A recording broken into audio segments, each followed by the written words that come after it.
everybody. So ICYMI. That's short for in case you missed it. Does that help? Oh, yeah. Okay, screw everybody. President Biden threw an inflation reduction party yesterday, but maybe you had something more pleasant to do, like jamming a hedge trimmer into your rectum.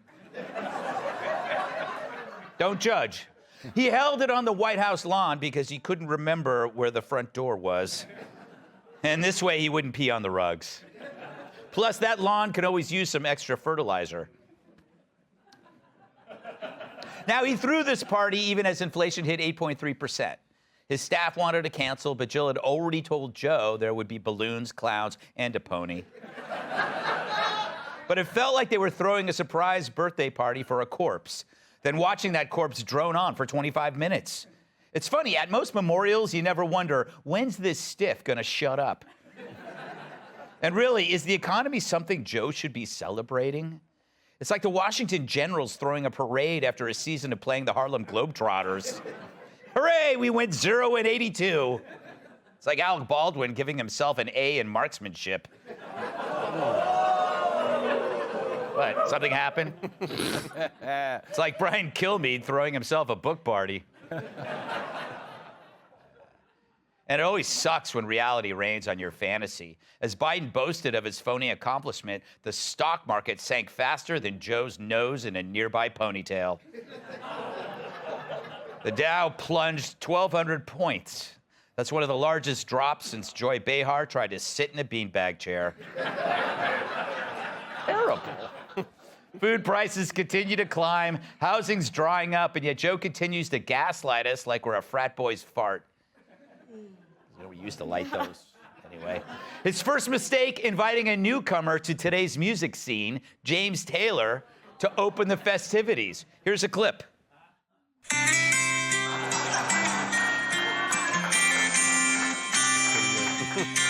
Oh, stop it. It wasn't that bad. Let's try again. I've seen lonely times when I could not find a friend. But I always thought that I'd see you, baby, one more time again. Oh, I got arthritis in my fingers. It hurts. I'm James Taylor. Shredding. He's really aged, and not in a good way. Like a bag of cabbage buried in the backyard. So old Joe asked Taylor to lead off with a song called Fire and Rain, which is also how Hunter describes the feeling when he pees. That's the joke of the night. It's apparently, though, about suicide and heroin addiction, which makes sense. Suicide and addiction are two things that have done well under Joe. But maybe the message is, yes, times are tough under Biden, but it could be worse. You could be forced to listen to that song forever. That'll make you reach for the pills or throw yourself on the sharp end of Joe's catheter. But I don't blame the White House for grabbing Taylor.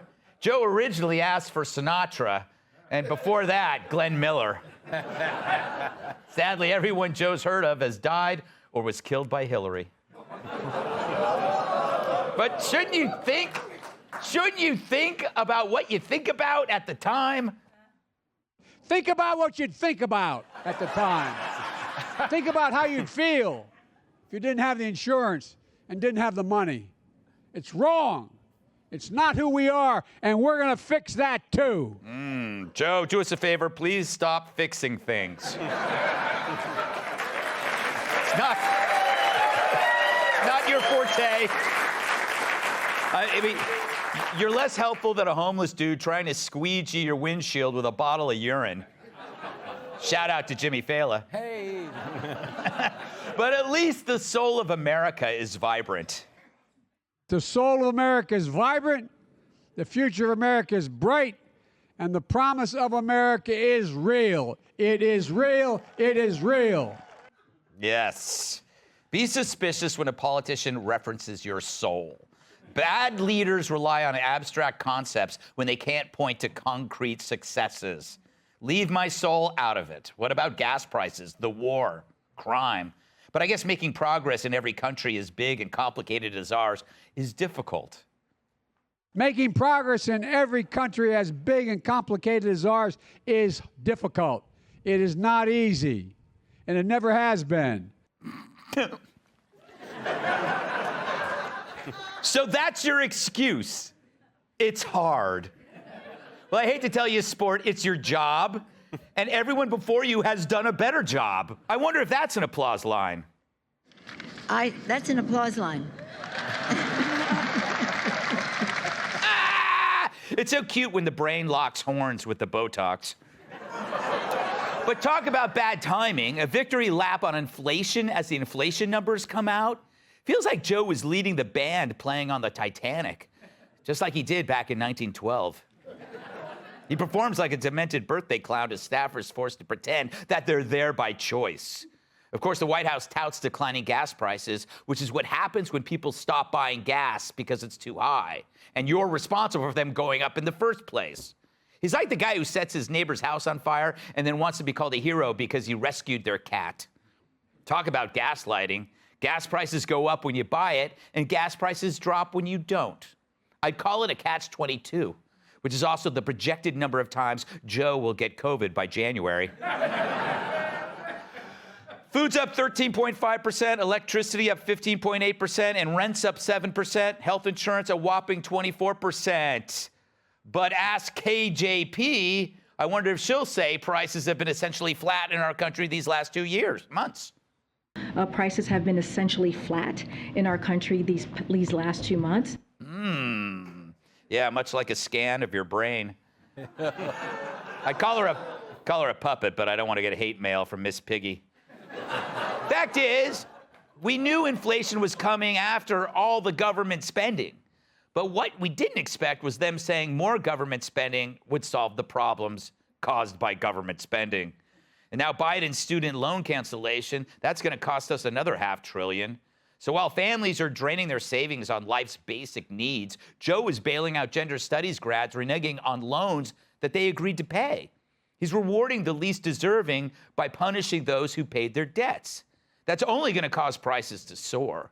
But Joe doesn't care. He threw himself a party.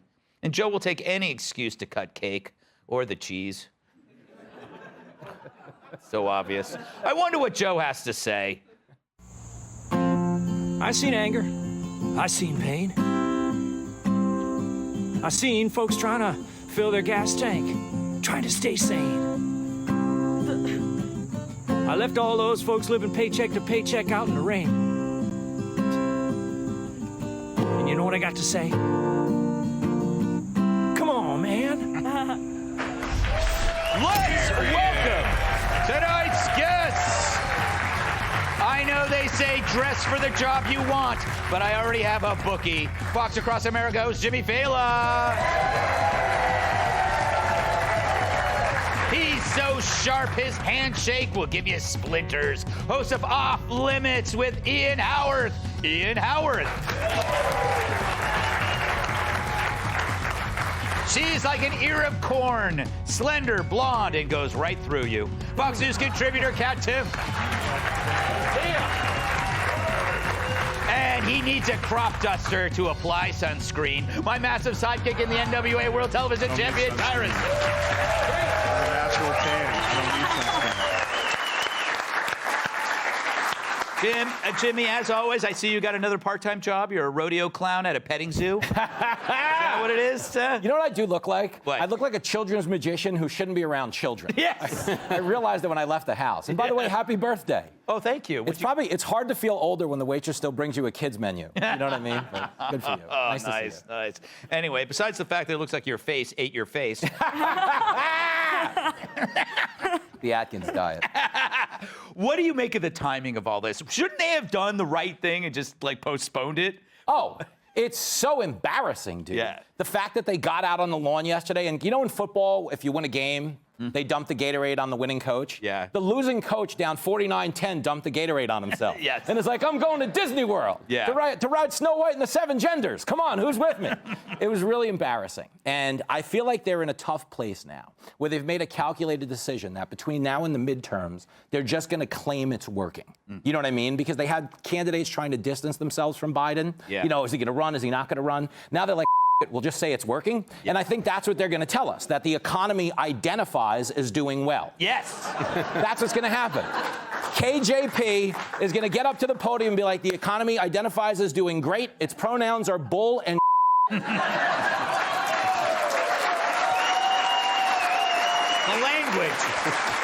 The language, Jimmy.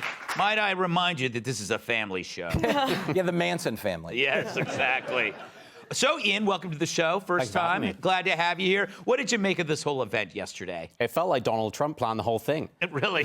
Biden shuffling out, trying not to soil himself the entire time, celebrating an economy that was falling apart in the background as the stock market literally crashed during his speech. What else could you ask for? It was fantastic for Trump. Yeah. I didn't know you were from Jersey. I know. I blend in. Alabama, actually. Yeah. What, do you think it's like, if Trump had actually pulled this off, though, I mean, if he was, the media would treat it far differently. It's just like, this is just another day in Biden land. He just got on a jet and went away, and no one really talked about it. One positive, he was back from Delaware for 5 minutes, so I think we should give him some credit there, right? Yeah, he went and voted. How nice of him. Kat, how you doing? Great. That's great. So there's so many elements to this story to choose from. What interested you? Well, on the one hand, I kind of get what they were doing. They were probably thinking, okay, if they see us having fun, they see us partying, they're gonna think, people think everything's okay. Right. But even if I didn't know the numbers, I'm like old enough to know that sometimes the more you see somebody partying, the less it means everything's okay. You know what I mean? Like if somebody breaks up with you and you're crying all the time, you don't post that. You post yourself like out at the club, having fun, and you like leave out the part where you threw up because you haven't eaten in 3 days, you got too drunk too fast. That's what they're probably doing, but we know the real story here. Everybody, you don't have to like know what the exact numbers are. You just go to the grocery store and you're like, that's a lot more expensive than it used to be. So it was kind of a slap in the face to everyone, and also, and especially because as taxpayers, we all paid for that party. Exactly. Did you see those people looking miserable out there? Yeah. That was fantastic. But it's true. It's like, I hate to use the word gaslight. I've used it twice. It's a stupid word. But it is. But you can't gaslight somebody if you go to the supermarket. But that is what the word means, because now everybody just uses it to be like, just because someone's mean to you or doesn't like you, that's not gaslighting. Gaslighting is just lying. Yeah. Right, Tyrus? This is the biggest cover-up since Watergate. Yes. Yes. Thank you. Finally, someone says it. All my years as an investigative journalist, I'm just shocked and appalled at the brazen behavior. In his defense, he won't remember it. But while they were partying, I think you're right. They're just going to try to ride it out. Everything's fine. Don't pay attention. It's like the Wizard of Oz when he got found out. What was really troublesome to me was that this railroad strike is going down. And once again, this administration, claiming they've solved one problem, is about to make another problem even worse. And they already started the spin where they're trying to say that these railroad workers want more money. No, they don't. They want to be able to take a day off without getting fined for it. So once the railroads break down under this administration, he will then have another party to throw as being the worst. He's already there, but he will be the worst president in the history of this United States, because we will all be boiling water. Because what's on the railroad, ladies and gentlemen? Chlorine. And we can't have clean drinking water. So what? We'll just change it to the new country of Flint. This is how bad this president is. And the fact that he did that, you should be counting. We have 55 days till vote time. Every one of you should be out there getting ready to vote. That's interesting. I didn't put those things together, that the strike will reduce the amount of chlorine. No railroads going, no chlorine's coming. Yeah, I guess I don't think about chlorine. Yes. Because when you drink bottled water or you turn your faucet on, you know what, as soon as that's gone, that's your ass. Chlorine is the Jan Brady of chemicals in your water. Everybody talks about Marcia, which is fluoride. Yes. Fluoride is the Marcia Brady. Jan is the chlorine. Yep. I don't know what Cindy is. Yeah, you lost me. Charcoal? Charcoal? Yeah, it could be. Yes. Why not? I don't know. I think it's time to tease. That's TV talk too, meaning going to break. Hey, Sean Hannity here. Hey, click here to subscribe to Fox News YouTube page and catch our hottest interviews and most compelling analysis. You will not get it anywhere else.